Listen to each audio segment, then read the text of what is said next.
ఖమ్మంలో ఎన్నికల కౌంటింగ్ ఏర్పాట్లు పూర్తయ్యాయి. లోక్సభ సాధారణ ఎన్నికల కౌంటింగ్ కేంద్రం ఖమ్మం రూరల్ మండలం పొన్నేకల్లు శ్రీ చైతన్య కళాశాలలో ఏర్పాటు చేశారు. కౌంటింగ్ హాళ్లు, టేబుళ్ల ఏర్పాట్లు, సిబ్బంది, ఏజెంట్ల ప్రవేశం తదితర ఏర్పాట్లు పూర్తి చేశారు. ఈవీఎం స్ట్రాంగ్ రూమ్ల నుంచి కౌంటింగ్ హాల్ కి చేరవేసేందుకు పటిష్ట భద్రతా ఏర్పాట్లు చేశామంటున్న ఖమ్మం కలెక్టర్ విపి గౌతమ్తో మా ప్రతినిధి Saidulu face to face.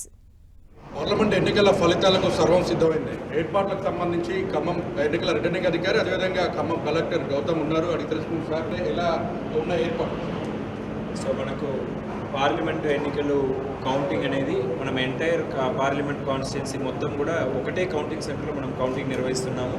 So ఇక్కడ పొన్నేకల్లో సూర్యాపేట బైపాస్ మీద పొన్నేకల్లో శ్రీ చైతన్య ఇన్స్టిట్యూట్ ఆఫ్ టెక్నాలజీలో ఈ కౌంటింగ్ సెంటర్ అనేది మనం పెట్టాము.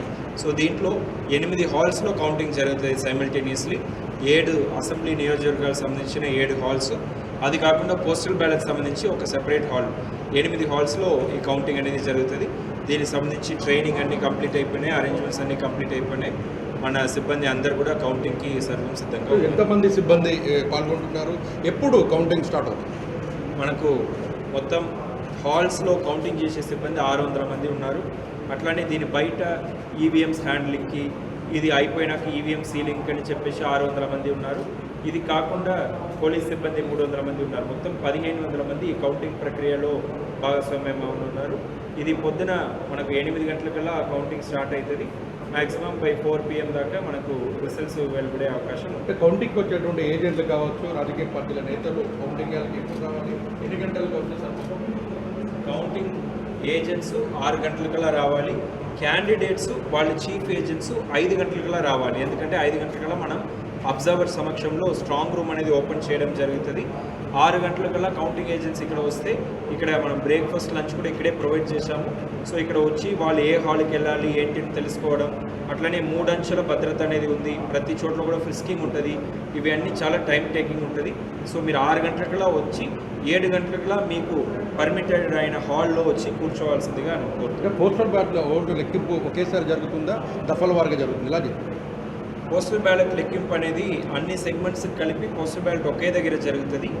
దీంట్లో 2 రౌండ్స్లో మనం పోస్టల్ బ్యాలెట్ కౌంట్ చేసే విధంగా మనం ప్రక్రియ చేసుకున్నాము. మొత్తం 14 టేబుల్స్ ఉంటుంది. ఈచ్ టేబుల్లో ఒక రౌండ్లో 500 పోస్టల్ బ్యాలెట్స్ కౌంట్ చేస్తాము. సో మనకు మొత్తం 10,500 పైచలు పోస్టల్ బ్యాలెట్స్ ఉన్నాయి కాబట్టి 2 రౌండ్స్లో అయిపోతుంది. తొలి ఫలితం ఏ నియోజకవర్గం రాబోతుంది? అంటే తొలి ఫలితం అన్ని నియోజకవర్గాల్లో మనకు వచ్చే అవకాశం ఉంటుంది. ఎందుకంటే అన్ని 8 o'clockకి స్టార్ట్ అవుతున్నాయి. సో మనకు మేబీ బై 9 o'clock మనకు ఫస్ట్ రౌండ్ రిజల్ట్స్ రావడం మొదలవుతుంది కావచ్చు. బట్ మొత్తం కంప్లీట్గా రౌండ్స్ కంప్లీట్ అయ్యేదైతే అషరాపేటలో 13 రౌండ్స్, 14 రౌండ్సే ఉన్నాయి. సో అది మనకు కొంచెం కాస్త తొందరగా వచ్చే అవకాశం ఉంటుంది. సత్తుపల్లి, పాలేరు 21 రౌండ్స్ ఉన్నాయి కాబట్టి కొంచెం అది ఎక్కువ టైం తీసుకునే అవకాశం ఉంటుంది. మొత్తంగా చూసుకున్నట్లయితే ఫలితాలకు సంబంధించినటువంటి ఏర్పాట్లు కూడా పూర్తయ్యాయి. దీనికి సంబంధించి కూడా తొలి ఫలితాలు కూడా ఉదయం 8 గంటలకే ప్రారంభమవుతుంది. ఏజెంట్లు అందరూ కూడా ఉదయం 6 గంటల్లోపై కౌంటింగ్ కేంద్రాలకు చేరుకోవాలని కూడా చెప్తున్న పరిస్థితి. మొత్తం 3 అంచెల భద్రతా వ్యవస్థల నేపథ్యంలో ఇక్కడ ఎలాంటి అవాంఛనీయ సంఘటనలు జరగకుండా స్ట్రాంగ్ రూమ్ల వద్ద భారీ బందోబస్తు కూడా ఏర్పాటు చేశామని కూడా చెప్తున్న పరిస్థితి. ఇదేమైనప్పుడు కూడా ప్రశాంతమైన వాతావరణంలో ఫలితాలు వెలువడించేందుకు తాము సిద్ధంగా ఉన్నామని కలెక్టర్ విపి గౌతమ్ చెప్తున్నారు. కెమెరామెన్ విజయ్తో సైదులు, 10 TV కౌంటింగ్ కేంద్రం.